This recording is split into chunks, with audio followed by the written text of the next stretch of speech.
take care of yourself. So, we already discussed this: regular breaks, stay hydrated, eat nutritious meals and snacks, get moving, practice good ergonomics, set up your work space to promote comfort and reduce strain on your stress, on your body.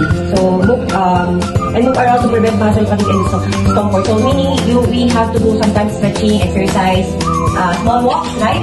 So those are the things. So manage stress. Stress can contribute to fatigue. So practice stress management techniques such as deep breathing, meditation.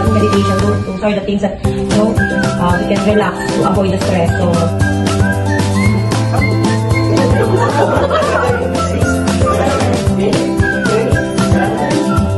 yes, get enough sleep. So who are here is sleeping a lot?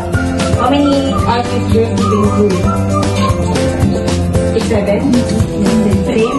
So it should be 7 to 9 hours. So more than 10. Then because sometimes if you're 3, 4, 5, 6, 8, 7, 6, 5, 4, 3, 2, 1. And then touch the